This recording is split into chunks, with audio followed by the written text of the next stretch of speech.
اب آپ کے سامنے میرے انتہائی واجب الاحترام خطیب آل محمد قبلہ جناب علامہ غیور حسین نقوی آف خوشاب ذکر محمد و آل محمد بیان کریں گے، اور ان کے بعد ذاکر اہل بیت طہاور عباس، اور ان کے بعد ذاکر اہل بیت امیر عباس بلوچ ذکر محمد و آل محمد بیان کریں گے بآواز بلند تر صلوات۔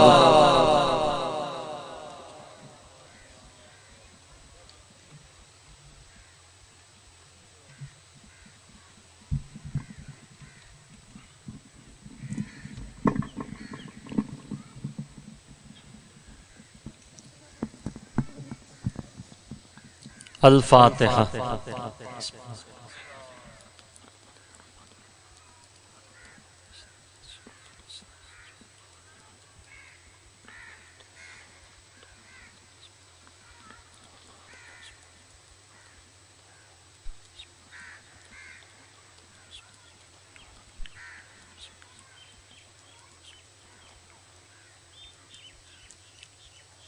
اعوذ باللہ من الشیطان الرجیم،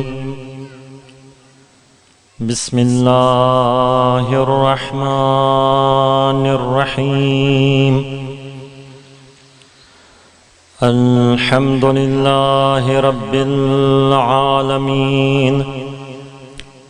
الصلاة والسلام علی اشرف الانبیاء والمرسلین ابی القاسم محمد وعلى آلہ الطیبین الطاہرین المعصومین ولعنۃ اللہ علی اعدائہم اجمعین۔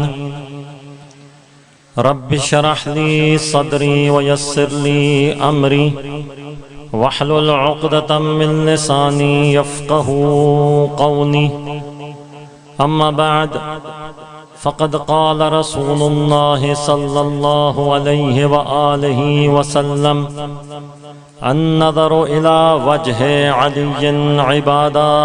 صلوات محمد وآل محمد پر۔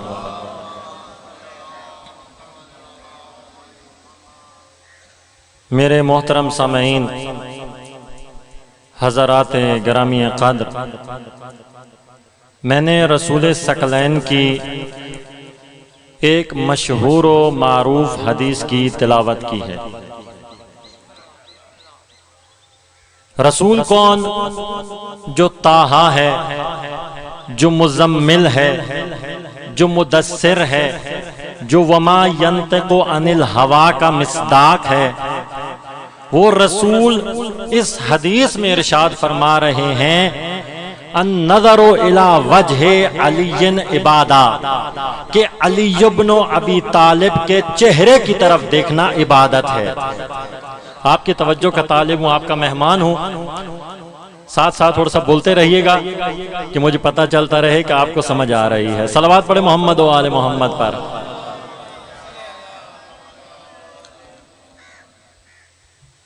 تین چیزوں کی طرف دیکھنا عبادت ہے، تین چیزوں کی طرف دیکھنا عبادت ہے۔ ایک ہے کعبہ، ایک ہے قرآن، اور ایک ہے علی کا چہرہ۔ یا علی، سلامت رہیں، آباد رہیں۔ تین چیزوں کی طرف دیکھنا عبادت ہے، ایک ہے قرآن، ایک ہے کعبہ، اور ایک ہے علی کا چہرہ۔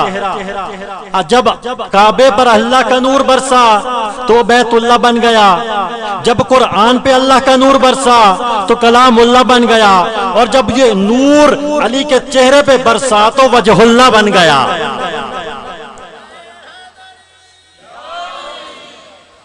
اب اس حدیث کے اندر لفظ استعمال ہوا ہے عبادت۔ النظر الی وجہ علی عبادہ، علی کے چہرے کی طرف دیکھنا عبادت ہے۔ تو یہاں پہ لفظ عبادت استعمال ہوا ہے، ثواب استعمال نہیں ہوا۔ دونوں میں فرق ہے، عبادت اور شے ہے، ثواب اور شے ہے۔ گھبرائے تو نہیں نا؟ عبادت اور ہے، ثواب اور ہے۔ یتیموں کی پرورش کرنا ثواب ہے، بیواؤں کی خبر گیری کرنا ثواب ہے، دوسروں کی مدد کرنا ثواب ہے، لیکن علی کی ذات وہ ایسی ذات ہے کہ جس کے چہرے کی طرف دیکھنا بھی عبادت ہے اور ثواب بھی رکھتا ہے۔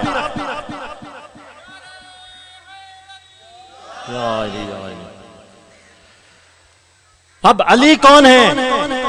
وہ ذات ہے، وہ ہستی ہے، وہ مقام اس کو حاصل ہے کہ رسول فرما رہے ہیں النظر الی وجہ علی عبادہ، کہ علی کے چہرے کی طرف دیکھنا عبادت ہے۔ اب علی کا مقام کیا ہے؟ اس ہستی کا مقام کیا ہے جس اس ہستی کی آپ عبادت کو دیکھنا چاہیں؟ توجہ کیجئے گا، اس ہستی کی عبادت کے کیا کہنے جس کے چہرے کی طرف دیکھنا عبادت ہو۔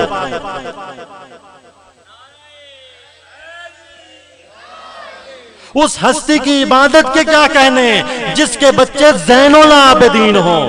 اس ہستی کے سجدوں کا کیا کہنا جس کے بچے سید الساجدین ہوں۔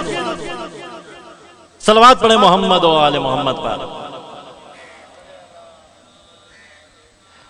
اب جیسے قرآن کی آیت کا شان نزول ہوتا ہے، اسی طرح اس حدیث کا بھی ایک شان نزول ہے، ایک پس منظر ہے۔ توجہ کیجئے گا، یہ جو روایت ہے 11 طرق سے نقل ہوئی ہے۔ آسان الفاظ میں سمجھاؤں، کوئی بات آپ تک نقل ہوتی ہے نا، پیچھے اس کے نقل کرنے والے افراد ہوتے ہیں، ایک پوری زنجیر ہوتی ہے۔ اس حدیث کو نقل کرنے والی 11 زنجیریں ہیں، جن میں سے 5 زنجیروں میں لفظ وجہ کا ذکر ہے، چہرے کا ذکر ہے، اور 6 زنجیریں ایسی ہیں، 6 طرق ایسے ہیں کہ جس میں وجہ کا ذکر نہیں ہے۔ توجہ کیجئے گا، اب اس کا پس منظر کیا ہے اس حدیث کا؟ کہ حضرت ام المومنین جناب عائشہ ایک دفعہ تشریف لاتی ہیں اپنے بابا جان کے پاس۔ توجہ کیجئے گا، اپنے بابا جان کے پاس تشریف لاتی ہیں، کہتی ہیں بابا جان میں نے آپ کو دیکھا ہے کہ اگر آپ ہمارے پاس تشریف فرما ہو یا رسول خدا کے پاس تشریف فرما ہو، گفتگو خواہ ہم سے ہو رہی ہو یا رسول سے ہو رہی ہو، دیکھتے علی کا چہرہ ہے؟ ارے تکتے علی کا چہرہ ہے، معاملہ کیا ہے، وجہ کیا ہے؟ تو وہ فرماتے ہیں اپنی بیٹی سے، راویہ کون ہے؟ صدیقہ، نقل کرنے والا کون ہے؟ صدیق۔ تو روایت تو صحیح ہے، روایت تو درست ہے، تو کیا فرمایا؟ فرماتے ہیں النظر الی وجہ علی عبادہ، کہ علی کے چہرے کی طرف دیکھنا عبادت ہے۔ تو اب جناب عائشہ کہتی ہیں کیا یہ حدیث درست ہے؟ ہائے ہائے ہائے ہائے ہائے، توجہ کیجئے گا، جناب عائشہ کہتی ہیں یہ حدیث درست ہے۔ وہ گئی رسول خدا کی خدمت میں، تو اب مجھے یہاں پہ ایک جملہ کہنے کی اجازت دیجئے کہ وہ شخص کہ جس پر اس کی بیٹی کو یقین نہ آتا تو غیروں سے کیا گلا؟ یا علی یا علی۔ اب آئی رسول خدا کی خدمت میں، عرض کرتی ہیں یا رسول اللہ، یہ جو آپ نے مولا علی کے بارے میں فرمایا ہے، آیا یہ حدیث درست ہے؟ عبادت تو صرف خدا کی ہے، اگر غیر خدا کی عبادت کی تو شرک ہے، تو یہ پھر حدیث کیا ہے؟ النظر الی وجہ علی عبادہ، علی کے چہرے کی طرف دیکھنا عبادت ہے۔ تو رسول فرماتے ہیں ہاں یہ حدیث درست ہے۔ تو جناب عائشہ عرض کرتی ہیں کہ یا رسول اللہ، ابھی تو علی ہمارے درمیان موجود ہیں، ہم ان کو دیکھ کر عبادت کر رہے ہیں، اگر ایسا وقت آ جائے کہ علی ہمارے درمیان نہ رہیں تو کیا ہم اس عبادت سے محروم رہیں گے؟ کیا ہم اس عبادت سے محروم رہیں گے؟ تو رسول خدا فرماتے ہیں اے عائشہ، جو لوگ اس وقت موجود ہیں علی کو دیکھ رہے ہیں وہ علی کو دیکھ کے عبادت کریں گے، لیکن جو لوگ دیکھ نہیں سکتے ان کو یہ میرا پیغام پہنچا دو، ذکر علی کی عبادت، علی کا ذکر عبادت ہے۔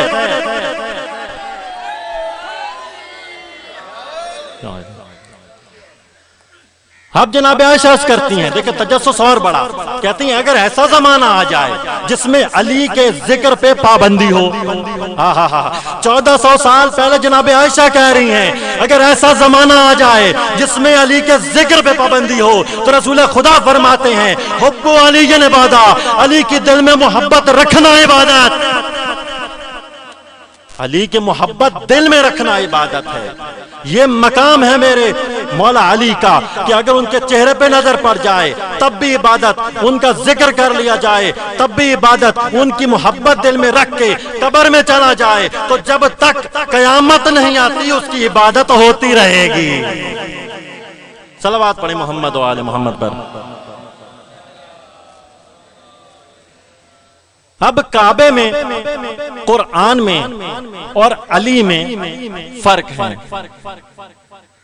بہت زیادہ فروق علماء کرام نے ذکر کی ہیں، صرف 2 فرق ذکر کرنا چاہتا ہوں، اس کے بعد ذکر مسائل. 2 فرق ہیں کعبے میں، قرآن میں اور علی میں. کیا فرق ہے؟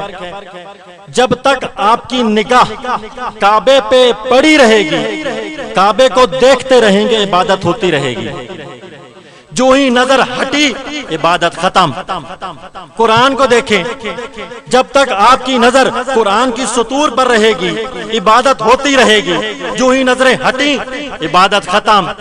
لیکن علی کی ذات وہ ایسی ذات ہے کہ اگر اس کا آپ چہرہ دیکھ لیں تب بھی عبادت، ذکر کر دیں تب بھی عبادت، اور اگر علی کی محبت دل میں رکھیں تب بھی عبادت.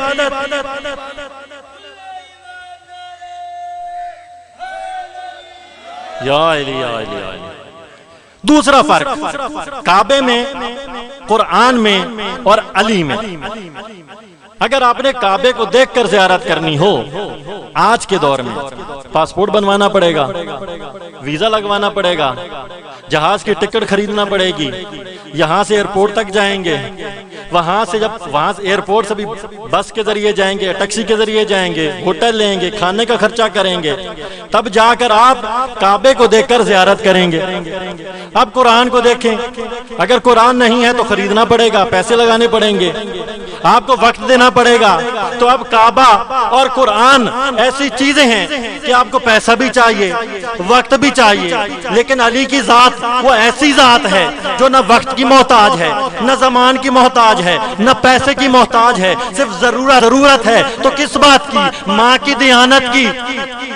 اگر ماں نے دودھ کی گھٹی میں بلائے علی پلا دی تو بچہ ساری زندگی عبادت کرتا رہے گا، عبادت ہوتی رہے گی. لیکن ایک نقطہ یہاں پہ یہ بھی ہے کہ انسان نماز پڑھنا چھوڑ دے، روزہ رکھنا چھوڑ دے، نہ، یہ بھی ضروری ہے. ایمان کے ساتھ عمل ضروری ہے. قرآن کی بسم اللہ کی با سے والناس کی سین تک اب دیکھ لیں، جہاں پہ ایمان کا تذکرہ ہے وہاں عمل کا بھی تذکرہ. پس عزادار و عزت جو بڑی تھی تو مصیبت بھی بڑی تھی. وقت کے دامن میں گنجائش نہیں. تاریخ مظلومیت میں 4 مظلوم ایسے ہیں جن کو 4 ایسے ظالمانہ تماچے مارے گئے ہیں کہ تاریخ آج بھی رو رہی ہے. پہلا تماچا حضرت یوسف کا لگا. 7 سال عمر ہے، اونٹ کی پشت پر بندھے ہوئے ہیں. ان کا گزر ہوا بنی اسرائیل کے قبرستان سے. وہاں پہ ان کی ماں کی قبر تھی.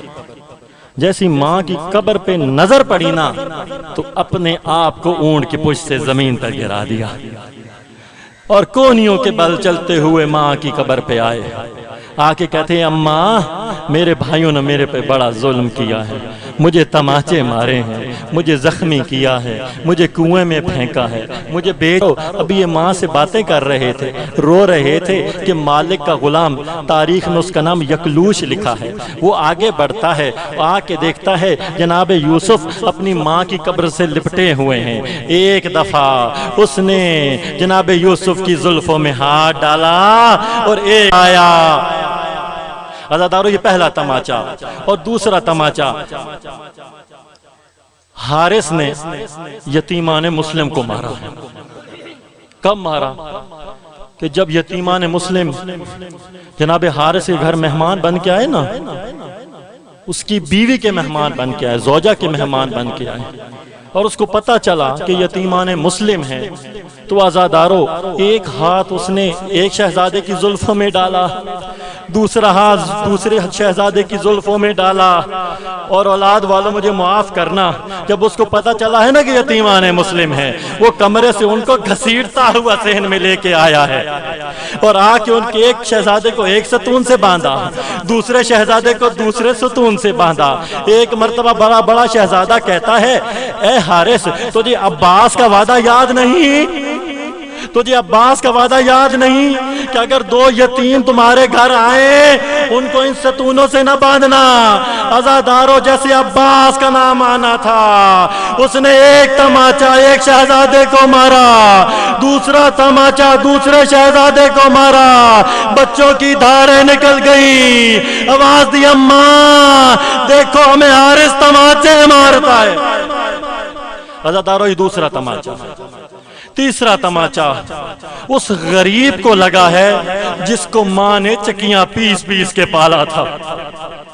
جب میرے مولا حسین کا آخری وقت ہے نا، اور جنگ کر کے تھک چکے ہیں، حالت کیا ہے، خون میں لہو لہان ہے، خون میں ڈوبے ہوئے ہیں، ایک مرتبہ تلوار کے سہارے کھڑے ہوئے، آنکھیں بند ہیں اور ذکر خدا میں تسبیح پڑھ رہے ہیں، ذکر خدا کر رہے ہیں کہ اچانک بسر ابن کندی لعین آگے بڑھتا ہے، ایک ہاتھ اس نے مولا حسین کی زلفوں میں ڈالا، فضرب اللطمتا، اور ایک ایسا تماچا مارا کہ زمین کربلا کو زلزلہ آ گیا۔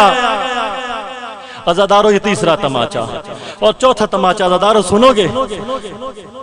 آپ اولاد والے ہیں، میری مائیں بہنیں سن رہی ہوں گی، اولاد والے ہیں، ایک چھوٹی بچی کا باپ اگر مر جائے نا، پردیس میں ہو یا اپنا اس کا علاقہ اپنا گھر ہو وطن ہو نا، تو اس علاقے والے کیا کرتے ہیں؟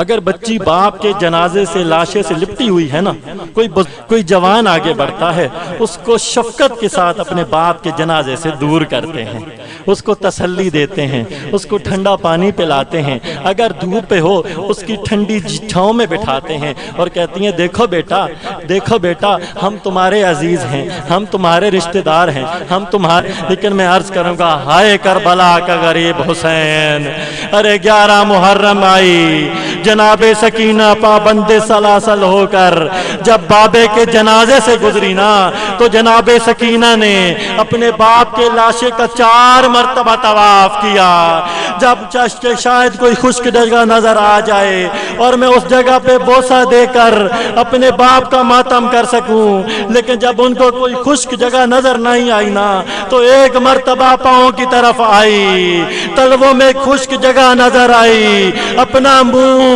اپنا رخسار اس خشک جگہ پہ رکھا اور بیان کرتی ہے بابا تیری شہادت کے بعد مجھے تماچے مارے گئے، بابا تیری شہادت کے بعد مجھے تازیانے مارے گئے، بابا تیری شہادت کے بعد میرے دور کھینچے گئے۔ عزادارو ابھی یہ بیان کر رہی تھی کہ شمر لعین آگے بڑھا، اس نے بچی کو باپ کے جنازے سے الگ کرنا چاہا، بچی دوبارہ باپ سے لپٹ گئی، پھر اس نے کوشش کی، بچی پھر باپ سے لپٹ گئی، جب جدا نہ کر سکا نا، چھوٹی چھوٹی اولاد والو مجھے معاف کرنا، اب اس نے کیا ظلم کیا ہے، جناب سکینہ کی زلفوں میں ہاتھ ڈالا، جیسے ہاتھ اٹھتا گیا جناب سکینہ کے پاؤں زمین سے اکھڑتے گئے، آواز دی بابا ارے شمر مجھے تماچے مار دے، سیعلم الذین ظلموا ای منقلب۔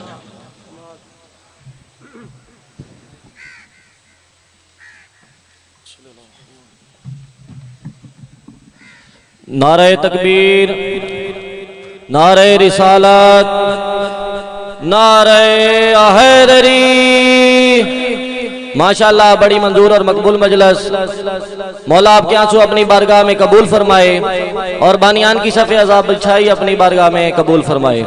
اب آپ کے سامنے میرے انتہائی واجب الاحترام ذاکر اہل بیت بحر المصائب قاری القصائد جناب تہور عباس آف بھلوال ذکر محمد و آل محمد بیان کر